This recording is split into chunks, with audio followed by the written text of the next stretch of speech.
जय गुरुदेव. ध्यानमूलं गुरुर्मूर्ती, पूजामूलं गुरुर्पदं, मंत्रमूलं गुरुर्वाक्यं, मोक्षमूलं गुरुर्कृपा. मानवाचा महादेव करण्याचं सामर्थ्य गुरुकृपेमध्ये आहे. मग ही गुरुकृपा संपादन करण्यासाठी अनंत जन्माची पुण्याई ज्यावेळेस उभे टाकते, त्यावेळेस माणसाच्या अंतकरणात भक्ती निर्माण होते, प्रेम निर्माण होतं आणि ते भक्ती सद्गुरुनाथाकडे घेऊन जाते आणि सद्गुरुनाथाची पूजा, दर्शन आणि गुरुवाक्याचं श्रवण या गोष्टींमुळे अंतकरणाची शुद्धी होते. अंतकरणातील राग द्वेष निघून जातात. अंतकरणातील मलिनता निघून जाते. आनव मल, मायामल आणि कार्मिक मलाची निवृत्ती होते आणि गुरु कृपेने स्वस्वरूपाची प्राप्ती होते. आपण सर्वजण भाग्यवान आहोत. राष्ट्रसंत परमपूज्य सद्गुरु डॉक्टर शिवलिंग शिवाचार्य आप्पा आपल्याला लाभले. त्यांचं दर्शन, त्यांचं पूजन, त्यांचं गुरुमुखातून अमृतवाणी श्रवण करण्याचा योग माऊलीने आपल्याला प्राप्त करून दिलेला आहे. आता आपल्याला गुरु माऊलीची मानस पूजा करायची आहे. सर्वांनी सुख आसनामध्ये बसायचं आहे. पाठीचा कणा सरळ ठेवायचा आहे. दोन्ही हात आपल्या गुडघ्यावर सरळ ठेवायचे आहेत. तळहात आकाशाकडे करायचे आहेत. पहिलं बोट अंगठ्याला लावायचं आहे आणि 3 बोट खाली सोडायचे आहेत. हे चिन्मुद्रा लावून डोळे मिटून घ्यायचे आहेत आणि मानस पूजन सुरू करायचं आहे. आपण ब्रह्ममुहूर्तावर झोपेतून शिवाय नमः हा गुरुनं दिलेलं नाम घेऊन उठलेलो आहोत. शिवपाठ करून वाणी पवित्र झालेली आहे. स्नान, इष्टलिंग पूजा करून देह निर्मळ झालेला आहे आणि गुरु मंत्राचा जप करून मनाचं चांचल्य थांबलेलं आहे. मन गुरु मंत्रात स्थिर होऊन पवित्र झालेलं आहे. काया, वाचा आणि मन त्रिकरणाची शुद्धी घेऊन आम्ही गुरु दर्शनासाठी वीर मठ राजूर येथे पोहोचलेलो आहोत. मठामध्ये पाऊल टाकल्याबरोबर तेथील दिव्यतेची, तेथील प्रसन्नतेची, तेथील अगाध शांतीची आपल्याला अनुभूती येत आहे. जी भूमी गुरु मडिवाळ शिवाचार्य अप्पाजीच्या पद स्पर्शानं पावन झाली आणि राष्ट्रसंत अप्पाच्या वास्तव्यानं पुनीत झाली, अशा भूमीमध्ये आपण गेलो आहोत. आपले पाप ताप दैन्य दूर होऊन आपल्याला परम आनंदाची प्राप्ती झाल्याची अनुभूती येत आहे. आपण मठामध्ये गेलेलो आहोत. मठातील नळाची तुट्टी चालू करून आम्ही हात पाय तोंड स्वच्छ धुतलेलं आहे. तिथं ठेवलेली विभूती इष्टलिंगाला अर्पण करून कपाळावर धारण केलेली आहे. विभूतीच्या बाजूला माऊलीच्या पादुका ठेवलेल्या आहेत. त्या पादुका पुढे आम्ही नतमस्तक झालेलो आहोत. तिथे एक विशाल बेलाचं झाड आहे. त्या बेलाच्या झाडाचं आम्ही बिल्वदळ शिवाय नमः, शिवाय नमः, शिवाय नमः, शिवाय नमः, शिवाय नमः म्हणत प्रत्येकानं 5-5 बिल्वदळ तोडलेली आहे. आणि आता आम्ही दुसऱ्या मजल्यावर जिथं आप्पा बसतात एक एक पायरी शिवाय नमः म्हणत वरी आलेलो आहोत. वरी आल्याबरोबर रूप सगुण सुंदर सुंदर रूप गुरु माऊलीचा आपल्या दृष्टीपुढं पडलेला आहे. माऊली त्या झोपाळ्यावर बसलेले आहेत. कपाळावर त्रिपुंड भस्म धारण केलेलं आहे. कुंकुम लावलेला आहे. पांढरा शुभ्र शर्ट, पांढरी धोती परिधान केलेली आहे. माऊलीचे चरण चांदीच्या पाट्यावर ठेवलेले आहेत. आप्पाच्या गळ्यात रुद्राक्षाच्या माळा शोभत आहेत. दंडामध्ये मनगटावर सुगंधित फुलाच्या माळा बांधलेल्या आहेत. आप्पा प्रसन्न वदनानं आमच्याकडे पाहत आहेत. आम्हाला पाहून आप्पाला आनंद झालेला आहे आणि आप्पाला पाहून आम्हालाही आनंद झालेला आहे. आम्ही आप्पाच्या जवळ आलेलो आहोत. आमच्या हातानं एक एक फूल शिवाय नमः, एक एक बिल्वदळ शिवाय नमः असं म्हणत प्रेमानं आप्पासाठी माळ बनवलेली आहे सुगंधित फुलाची. ती माळ आम्ही आप्पाच्या गळ्यात घालत आहोत आणि तीच माळ परम दयाळू आप्पा आशीर्वाद रूपानं आमच्या गळ्यात घालत आहेत. आता आम्ही आप्पाच्या चरणाजवळ बसलेलो आहोत. चरणाचा आम्हाला अभिषेक करायचा आहे. आमचा डावा हात आप्पाच्या पवित्र चरणाखाली ठेवलेला आहे. खाली अभिषेकाचं ताट ठेवलेलं आहे. उजव्या हातात आमच्या पवित्र जलानं भरलेला कुंभ आहे आणि आम्ही आप्पाच्या चरणाचा शिवाय नमः, शिवाय नमः, शिवाय नमः, शिवाय नमः म्हणत आप्पाच्या चरणाचा आम्ही अभिषेक करत आहोत. अभिषेक झाल्यानंतर स्वच्छ धुतलेल्या पांढऱ्या उपरण्यानं आम्ही आप्पाचे चरण अलगद हळुवार पुसून घेत आहोत. चरण पुसून घेतल्यानंतर पवित्र विभूती आप्पाच्या दोन्ही चरणाला आम्ही लावलेली आहे आणि तीच विभूती आम्ही आमच्या कपाळावर धारण करत आहोत. आप्पाच्या अंगठ्याला हल्दी कुंकुम लावून आम्ही पूजा करत आहोत आणि आम्ही तोडून आणलेले बिल्वदळ शिवाय नमः, शिवाय नमः, शिवाय नमः, शिवाय नमः, शिवाय नमः आप्पाच्या चरणावर समर्पित करत आहोत. आप्पाच्या चरणाची पूजा झालेली आहे. आम्ही आरती केलेली आहे. आरती करून चरणीचं तीर्थ प्राशन केलेलं आहे. आप्पाच्या चरणीचं तीर्थ प्राशन करून आमच्या शरीराचे सर्व आजार दूर झालेले आहेत. आमच्या मनातली अशांती निघून गेलेली आहे. आमचं मन पवित्र झालेलं आहे. देह निरोगी कंचन काया झालेला आहे.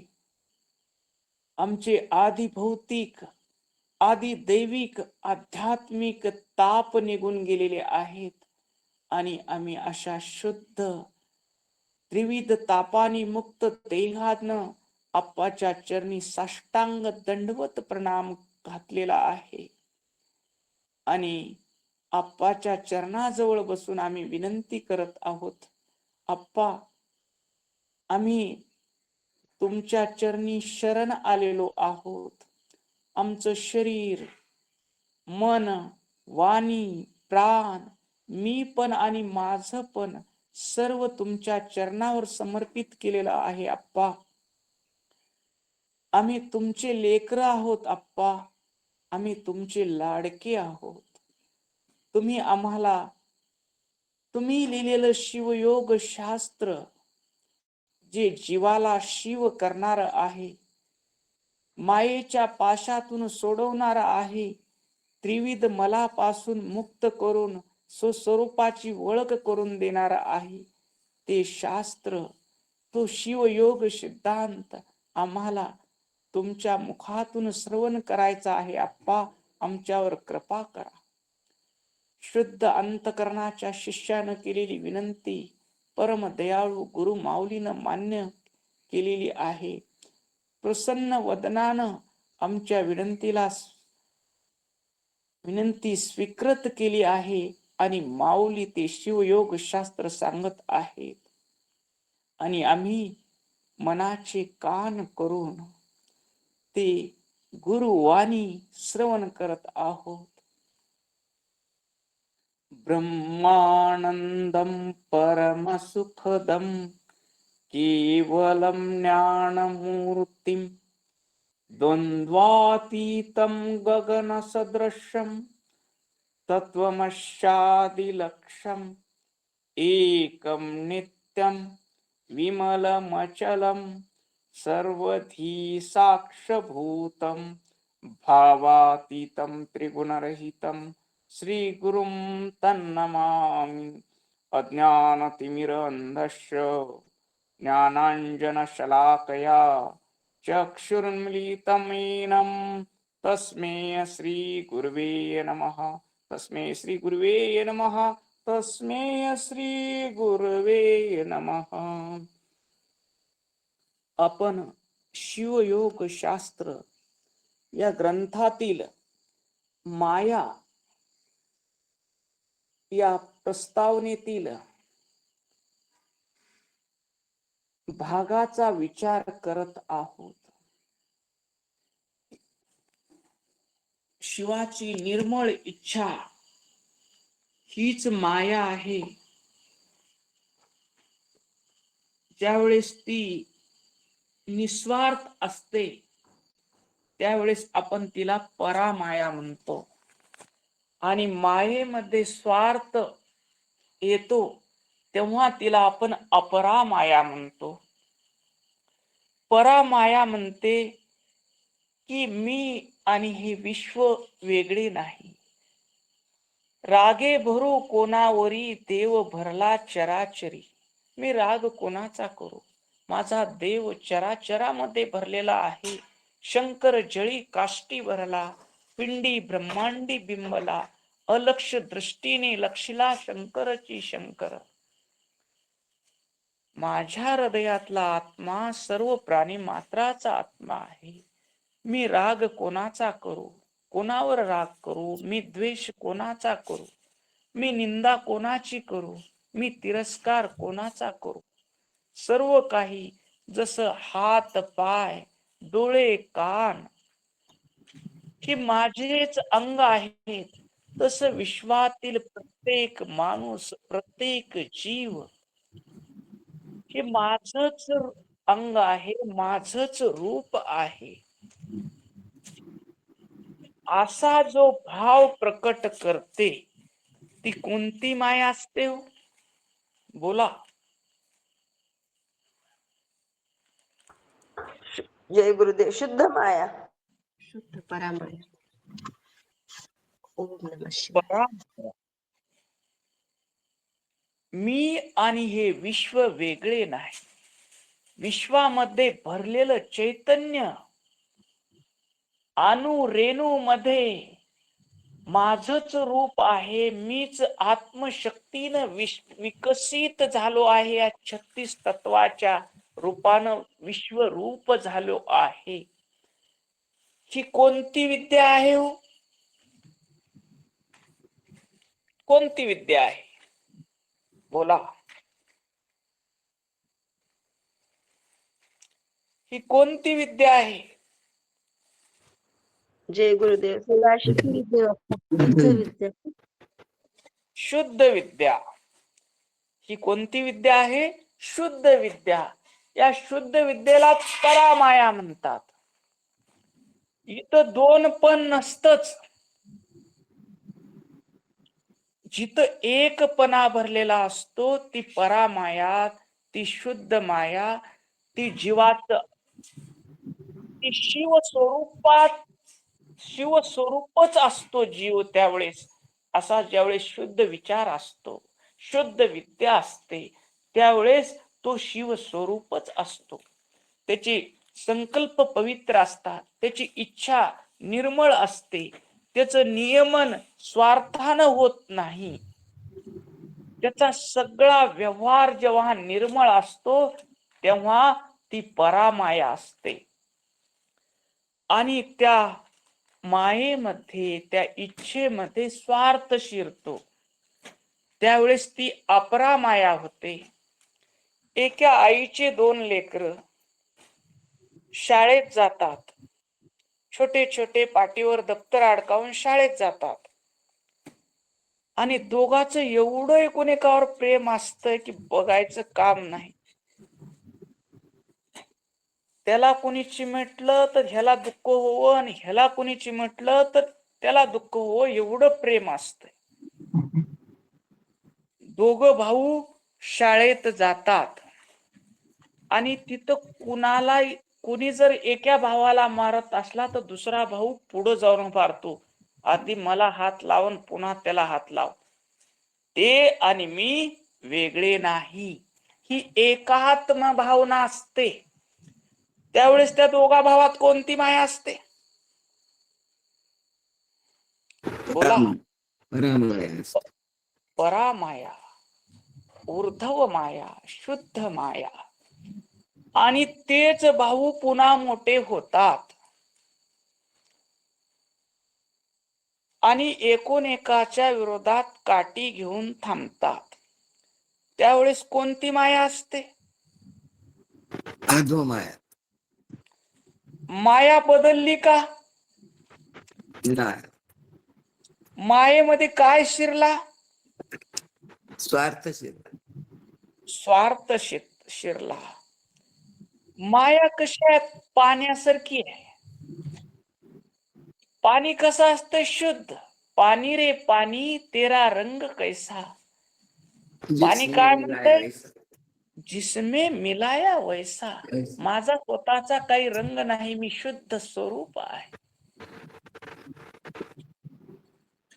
मला माझ्यात लाल रंग टाकला तर मी लाल आहे, माझ्यात निळा रंग टाकला तर मी निळा आहे, माझ्यात पिवळा रंग टाकला तर मी पिवळा आहे, आणि माझ्यात कोणताच रंग नाही टाकला तर मी रंगहीन आहे, शुद्ध आहे.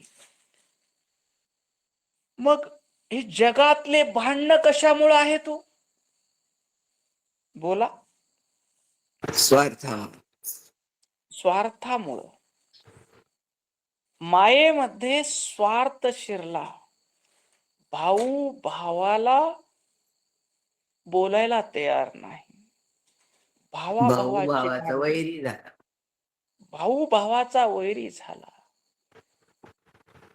दोघं भाऊ एकच शेत माझं आहे म्हणायचे. आता त्या शेतामध्ये मध्ये बांध पडला आणि हे माझं आणि हे माझं, हे माझं आणि हे तुझं, हे कशामुळे आलं? जिथं माझं आलं तिथं काय आलं?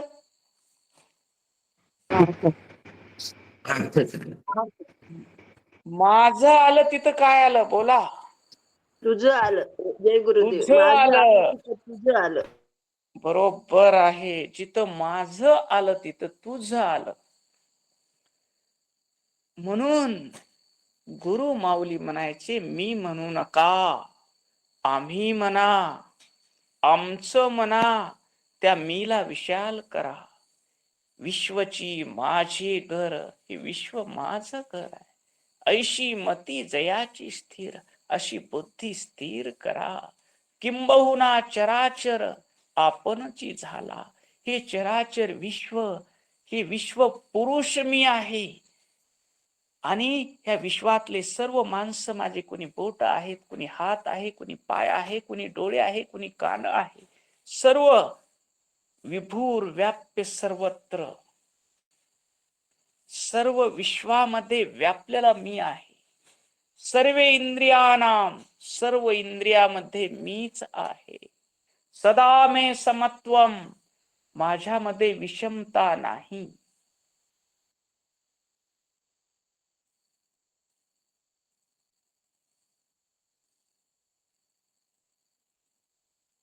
चिदाकाशमय स्वांगे विश्वलेखे विदायिनी, सर्वो भूतोद्भव भुवे, नमो विषम चक्षुषाः.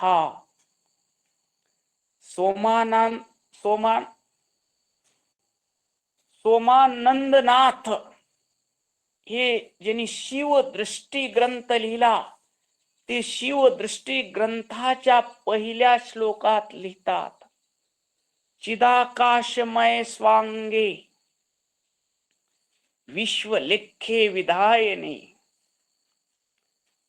हे विश्व हे माझं शरीर आहे. हे विश्व माझं चैतन्याचं अंग आहे.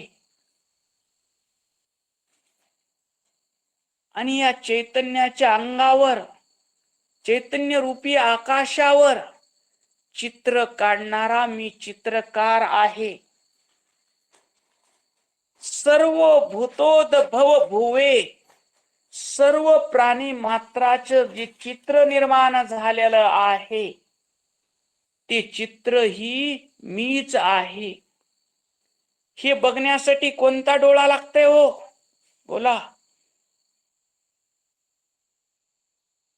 हे बघण्यासाठी कोणता डोळा लागतो? बोला. तिसरा डोळा. तिसरा डोळा, ज्ञानाचा डोळा. ज्ञानाचा डोळा. शिवाय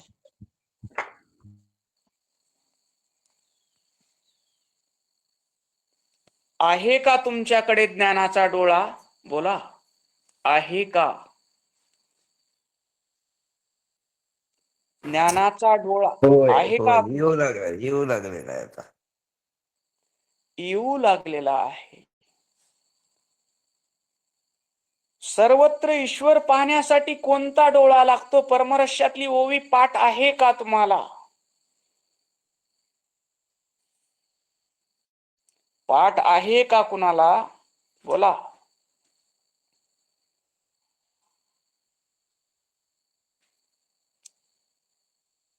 ह्या डोळ्यानं दिसतंय का? परमरश्यात सांगितलेलं आहे, या चमड्याच्या डोळ्यानं दिसतंय का? बोला.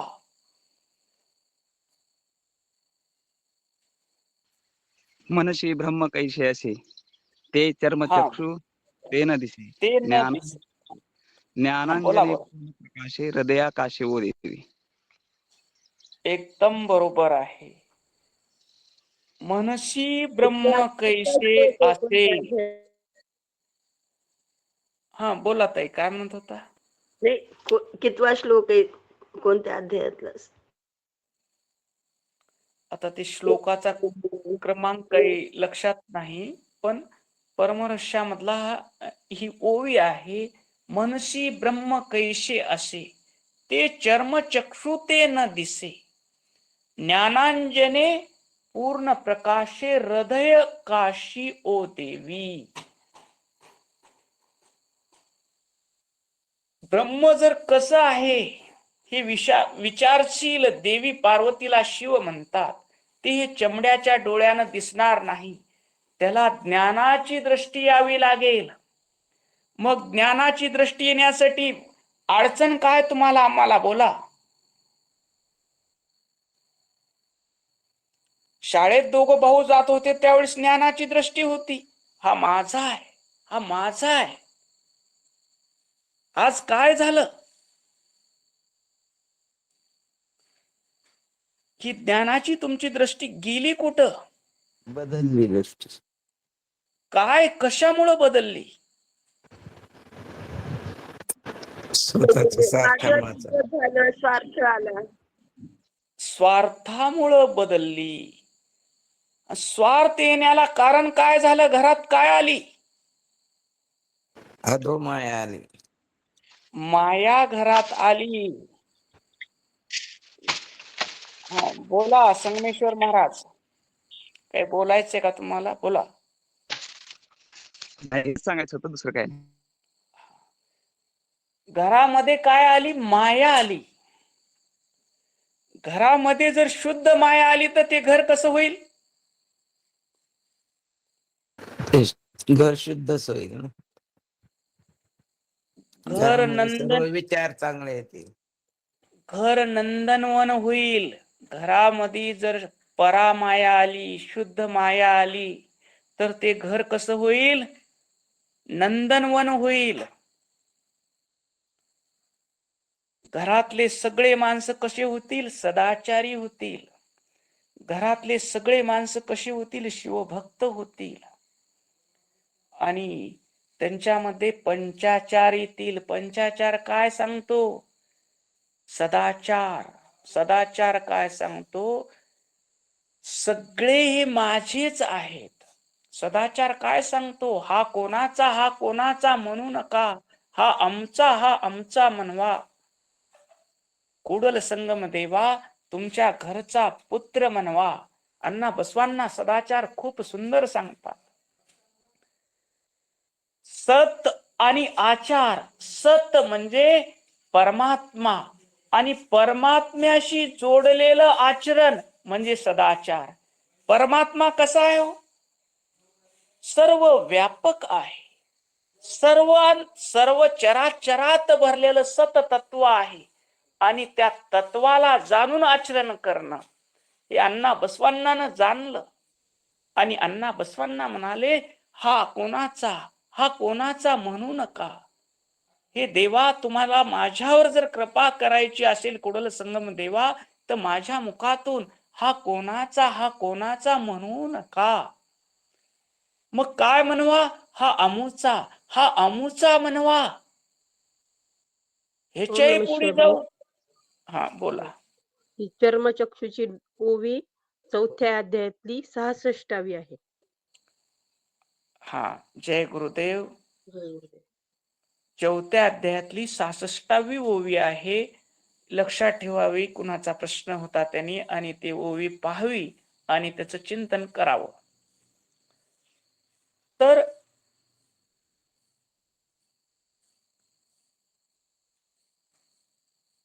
ब्रह्म कैसे आसे, चर्म चक्षु ते न दिसे. ज्ञानांजने पूर्ण प्रकाशे, हृदय काशी ओ देवी. हे ज्ञान आमच्याकडं आहे.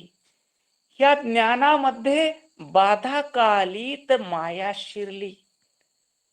आणि शुद्ध माया, माया म्हणजे काय? आमची शुद्ध इच्छा. अण्णा बसवांनाची इच्छा शुद्ध झाली आणि त्यांना सगळे आपले वाटू लागले. ढोर कक्कैया, मातंग चन्नैया, मडिवाळ माची देव, बुरुड केतैया, किनरी बोमैया, सगळे माणसं. त्यांचा व्यवसाय कुणाचा चांबाराचा होता, कुणाचा धोब्याचा होता, कुणाचा नावाड्याचा होता, कुणाचा लाकडं गोळा करण्याचा व्यवसाय होता. पण अण्णा बसवांनाला त्यांच्या हृदयातलं शुद्ध चैतन्य दिसलं.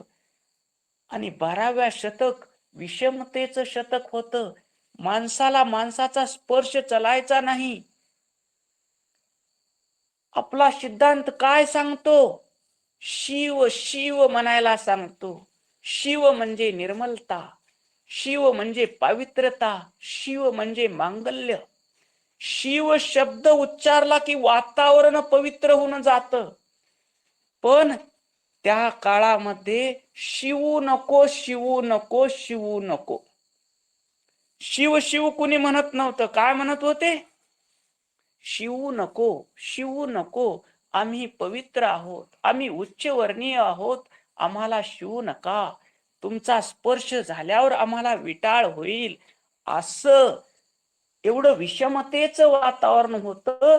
त्या विषमतेच्या वातावरणामध्ये सद्गुरूची कृपा झाली अण्णा बसवण्णावर, आणि अण्णा बसवण्णा मध्ये शुद्ध इच्छा. ती शुद्ध इच्छा म्हणजे काय? बोला. शुद्ध इच्छा म्हणजे काय? बोला. आपला विषय चालू आहे शुद्ध इच्छेवर. शुद्ध इच्छा म्हणजे काय? सर्वांचं कल्याण होणं, सर्वांमध्ये ईश्वर. परामाया. परामाया, शुद्ध विद्या. हा, अण्णा बसवण्णाची इच्छा शुद्ध झाली, इच्छा निर्मळ झाली. ती माया, ती शुद्ध विद्या, ती परामाया अण्णा बसवण्णाला प्रत्येक जाती धर्मातल्या माणसामध्ये तो शिव दिसू लागला. आणि अण्णा बसवण्णा त्या कुडल संगम देवाच्या तळ हातावरल्या इष्टलिंगाला प्रार्थना करू लागले, हे कुडल संगम देवा, तुमची माझ्यावर जर कृपा असेल तर माझ्या मुखातून हा कोणाचा म्हणू नका. हा अमुचा म्हणवा. आणि प्रत्येक माणूस कुडल संगम देवा तुमचा पुत्र म्हणवा. हे सर्व जगातले माणसं देवा तुमचे पुत्र आहेत. मग आम्ही भेटल त्याला शरणू शरणार्थी म्हणायची बसवांना. हरळ्या चांभार जोडे शिवत रस्त्याच्या कडेला बसलेला होता आणि बसवांना मोठे भक्त आहेत, भक्त भांडारी आहेत, हे ऐकून होता. मग बसवांना घोड्यावर चाललेले असताना कल्याण राज्याचे प्रधानमंत्री आणि बसवांनाच सगळ्याकडे लक्ष राहायचं. जे जे दिशे दृष्टी पुढे ते अवघे शिवरूप गाढे, ही त्यांची दृष्टी होती. त्यांची इच्छा शुद्ध होती. त्यांच्या अंतकरणात परामाया होती, अपरामाया नव्हती. हरळ्या चांभार जोडे शिवत बसवांनाची स्वारी आली. प्रधानमंत्री आले, ओटून उभा टाकला आणि शरणू बसवांना म्हणला. त्यावेळेस बसवांना घोड्याहून खाली उतरले आणि शरणू शरणार्थी हरळय्या असं डबल नमस्कार केला. तो त्या चर्मकार हरळय्याच्या जीवनातला एक अद्भुत रोमांच, अंगावर काटे उभारले. जिथं सगळे लोक आम्हाला अपवित्र मानतात, कुणी आमचा स्पर्श करून घेत नाही, तिथं हा महात्मा राज्याचा प्रधानमंत्री घोड्याहून उतरून शरणू शरणार्थी मला डबल नमस्कार केला.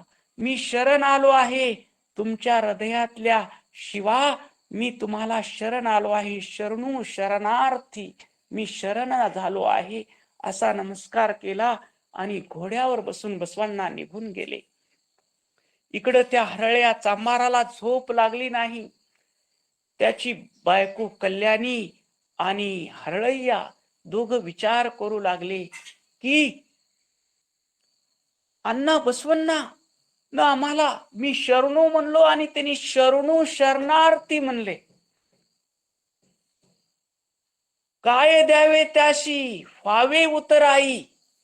आता बसवण्णाचे उपकार कसे फेडायचे? आमच्यामध्ये देव दिसला त्यांना आणि त्यांनी खाली उतरून आम्हाला नमस्कार केला. अंग पुलकित झालं, रोमांचित झालं. त्या दोघाही नवरा बायकोचा आनंद गगनात मात नव्हता. साक्षात परमेश्वर आम्हाला भेटला असा भाव झाला. जिथं शुद्धता आहे, दया क्षमा शांती, तेथे हो देवाची वसती. देव कुठं राहतात? जिथं दया क्षमा शांती प्रेम आणि अभेद दृष्टी आहे. भेदभाव हा मायेचा झाला गलबला. बोला. भेदभाव हा मायेचा झाला गलबला. वाचेचा, आमच्या वाचेचा गलबला आहे. आणि त्या हरळ्या चांभार आणि कल्याणीने आपल्या मांडीचं काताड रापीनं कापलं दोघा नवरा बायकोच्या आणि बसवण्णासाठी जोडे तयार केले. या महात्म्यानं आपल्याला नमस्कार केला. त्याच्या ऋणातून उत्तरवाही काय व्हावं, आपल्याकडे काय द्यायला. जनावराच्या चमड्याचे जोडे त्यांना द्यायचे नाहीत, तर आपल्या मांडीचं काताड काढलं आणि जोडे बनवले. आणि दुसऱ्या दिवशी बसवण्णाच्या दरबारात हरळय्या चांभार आणि कल्याणी त्याची बायको गेले. बसवण्णा प्रधानमंत्री होते, राज्यकारभार चालू होता आणि ते हरळ्या चांभार आणि त्याची बायको तिथं हातात जोडे घेऊन कडाला थांबले. दरबारात कोण येऊ देते. बसवण्णाची दृष्टी त्या हरळ्या चांभारावर पडली. बसवण्णाला चांभार दिसला नाही, त्याच्यातला शिव दिसला. बसवण्णा सिंहासनावरून उतरले आणि त्या कडला थांबलेल्या हरळ्या चांभाराला हाताला धरून आणलं, आपल्या खुर्चीवर बसवलं. अतिथी देवो भव, त्याचा सन्मान केला आणि नमस्कार करून विचारलं, हरळय्या आणि कल्याणी, तुम्हा दोघाच्या दर्शनानं मी पावन झालो. तुम्ही कसं काय येणं केलं. ही शुद्ध भक्ती होती, ही शुद्ध दृष्टी होती अण्णा बसवण्णाची. त्यावेळेस ते जोडे, अण्णा बसवण्णा तुम्ही आम्हाला शरणू शरणार्थी 2 वेळेस नमस्कार केला. आम्हाला दोघाही नवरा बायकोला रात्रभर झोप लागली नाही. या महात्म्याची कशी सेवा करावी. आमच्याकडे धन नाही, संपत्ती नाही, काहीच नाही. आमच्या या कातड्याचे जोडे तुमच्यासाठी केलेले आहेत. हे जोडे तुम्ही घाला आणि आम्हाला कृतार्थ करा. त्यावेळेस अण्णा बसवण्णांनी ते जोडे हातात घेतले आणि हे तुम्ही प्रेमानं केलेले जोडे आहेत, भक्तीनं केलेले जोडे आहेत. ते पायात घालण्यासाठी नाहीत, ते आपल्या डोक्यावर ठेवले आणि त्यांना देऊन टाकले. हे जोडे माझ्यासाठी दैवत आहेत. हे मी पायात घालणार नाही. हे भक्तीनं तयार झालेलं आहे, हे प्रेमानं तयार झालेलं आहे. ह्याला म्हणायचं शुद्ध इच्छा, ह्याला म्हणायचं शुद्ध माया. ही दृष्टी ज्यावेळेस होईल त्यावेळेस आम्हाला जे जे दिसे दृष्टी पुढे ते अवघे शिवरूप गाढे. ही शुद्ध माया यावी म्हणून आम्ही ही शिवयोग शास्त्र श्रवण करत आहोत. आज आमच्यामध्ये काय भरलेला आहे हो? बोला. आमच्यामध्ये शुद्ध माया आहे. सगळे शिवरूप दिसतात तुम्हाला. बोला. ओम नमः शिवाय. आमच्यामध्ये षडरिपू भरलेले आहेत, भरगच्च. भरगच्च षडरिपू भरलेले आहेत, स्वार्थ भरलेला आहे. आमच्या शुद्ध मायेला जर कुणी अशुद्ध केलं असेल तर स्वार्थ.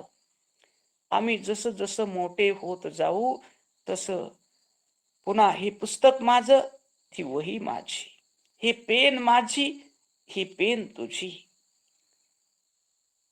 हे कपडे माझे, ते कपडे तुझे. पुढं जसं जसं मोठं होत जाऊ, हे घर माझं, ते घर तुझं, ही जमीन माझी, ती जमीन तुझी. हा वाद घरात नाही मिटला तर पुन्हा कोर्टात जातो. पण स्वार्थ आमचा सुटायला तयार होत नाही. पराकोटीचा स्वार्थ आहे. माझं ते माझं, पण तुझंही माझं. हे स्वार्थ म्हणजे अपरामाया. आणि ह्या अपरामायेतून सुटका केल्याशिवाय तुम्ही काशीला जावा, रामेश्वरला जावा, 4 धामची यात्रा करा, कुंभ मेळ्यामध्ये स्नान करा, त्रिकाळ पूजा करा आणि तुमचं निस्वार्थ अंतकरण झाल्याशिवाय, शुद्ध अंतकरण झाल्याशिवाय, तुमची इच्छा निर्मळ झाल्याशिवाय, तुमची माया शुद्ध विद्या झाल्याशिवाय तुम्हाला हृदयातील भगवंताची प्राप्ती ती दृष्टी येण्यासाठी ज्ञान अंजन, हे ज्ञान अंजन कुठं मिळतंय, कोण लावतंय, बोला. हे ज्ञान अंजन आम्हाला कुठं मिळत? जय गुरुदेव. आम्हाला सद्गुरूच्या जवळ मिळते. जय गुरु. हा. नेत्रा आमच्या माझी मध्ये जेणे कसा, भरिले अंजन. आमच्यामध्ये काय भरलेला आहे? अज्ञान त्रिगुण अंधकार. आमच्यामध्ये अज्ञान भरलेलं आहे. आम्हाला घरातले सुद्धा, काळ एवढा विचित्र आहे. आई वडील वृद्धाश्रमात आहेत. मन्मथ माऊली कठोर शब्दात प्रहार करतात. माय बापा अन्न न घाली चांडाळ, अन्न छत्री जळ वाढीत असे. पुण्य करता पाप जोडे तया लागी, कल्पवरी भोगी नरकवास. मोठ्या सप्त्याच्या पंक्ती देतोय, लाख लाख लोकांच्या सप्त्यामध्ये पंक्ती देतोय, शिवकथेचं आयोजन करतोय, सप्ताहामध्ये अन्नदाता होतोय आणि घरच्या आई वडिलाला अन्नाच्या घासाला इज्जित करतोय. ह्या माणसाला, अशा भक्ताला, अशा दांभिकतेला माऊली काय म्हणतात? माय बापा अन्न न घाली चांडाळ, अन्न छत्री जळ वाढीत असे. अरे अन्न छत्रामध्ये जळ वाढव, जळ अन्न दान करतोस आणि घरी आई वडिलाला खाऊ घालत नाहीस, तू चांडाळ आहेस. तू जरी तिकडं पुण्य केला असलास तर तुझं पाप जोडल्या जात आहेत. म्हणून तुम्हाला जर निर्मळ शिवभक्ती करायची असेल, या जन्मामध्येच तुम्हाला जर मुक्त व्हायचं असेल, ह्या क्षणामध्येच जर तुम्हाला मुक्त व्हायचं असेल, तर स्वार्थ सोडा, तुम्ही मुक्तच आहात. स्वार्थ आणि अहंकाराची झापड तुमच्या डोळ्यावरून निघाली तर तुम्ही शिवरूप आहात आणि विश्व ही शिवरूप आहे. पण ह्याच्यासाठी हिम्मत आहे का तुमच्याकडं?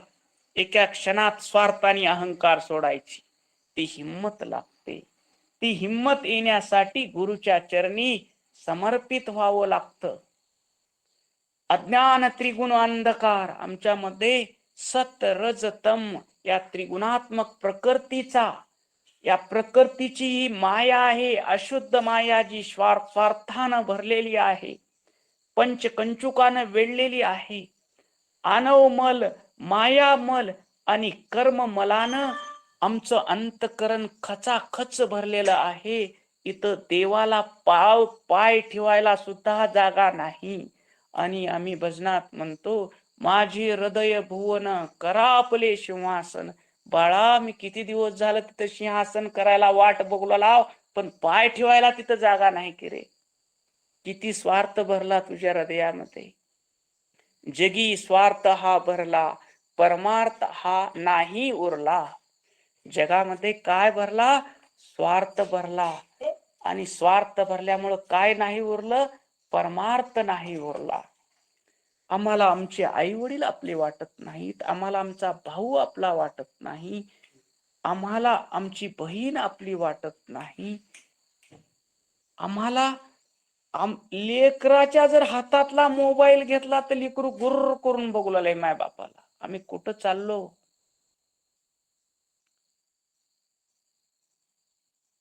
हे काय होतंय?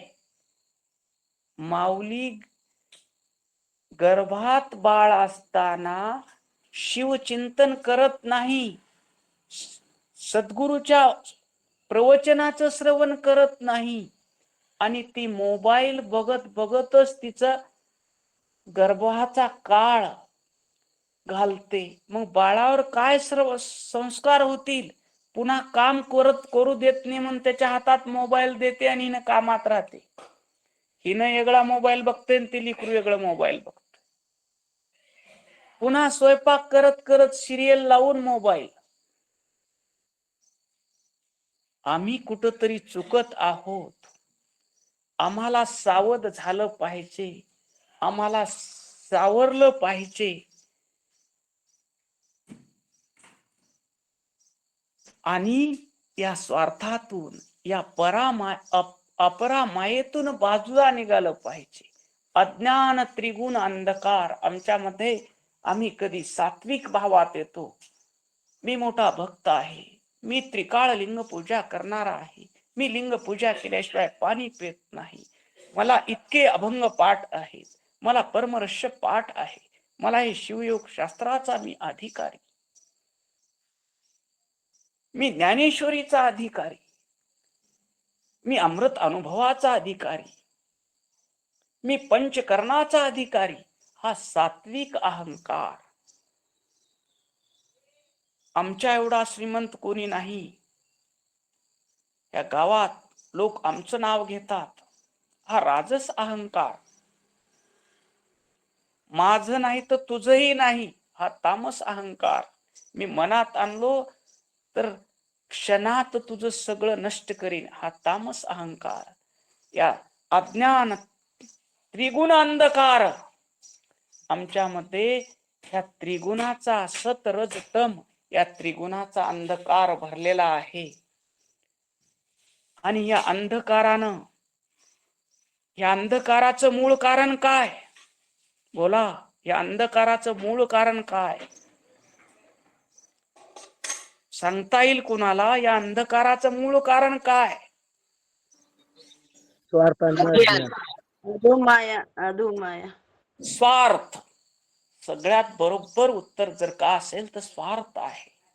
स्वार्थामुळं जे छोटे लेकर, छोट लेकरू आहे, पाळण्यात आहे, एक माणूस आला आणि 1,00,000 रुपयाची पिशवी ठेवून गेला घरी, आणि दुसरा माणूस आला 1,00,000 रुपयाची पिशवी घेऊन गेला. त्या बाळाच्या मनात काही विकार निर्माण झाले का? बोला.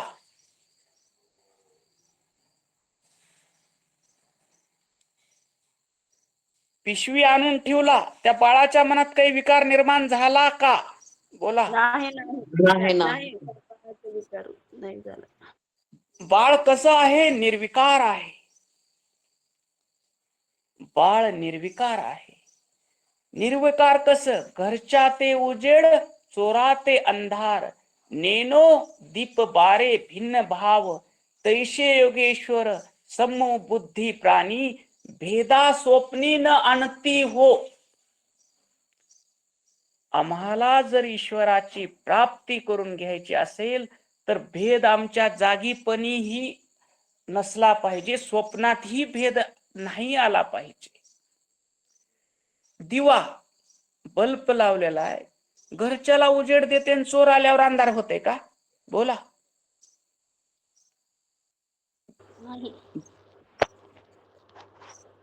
नाही.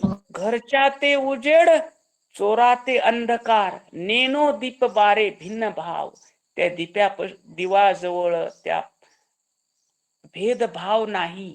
घरच्यालाही तेवढाच प्रकाश देतो आणि चोरालाही तेवढाच प्रकाश देतो. तैशे योगेश्वर समबुद्धी प्राणी.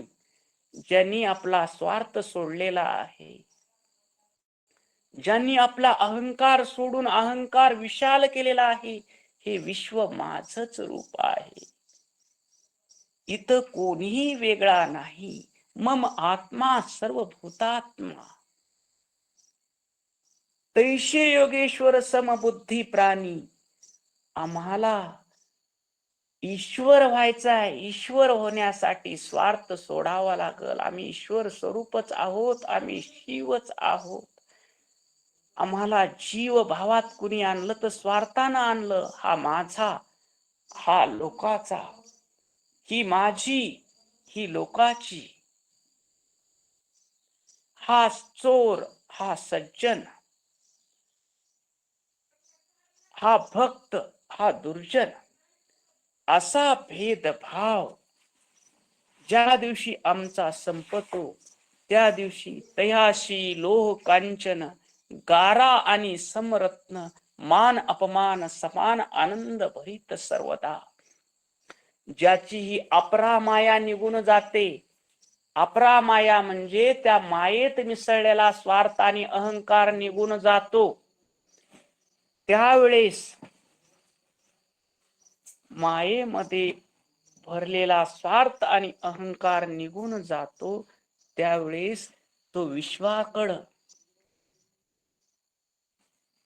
गारा आणि समरत्न, गारगोटी हातात आली आणि रत्न हातात आलं, त्याची दृष्टी कशी होती? समान दृष्टी होते. लोह आणि कांचन, लोखंड आणि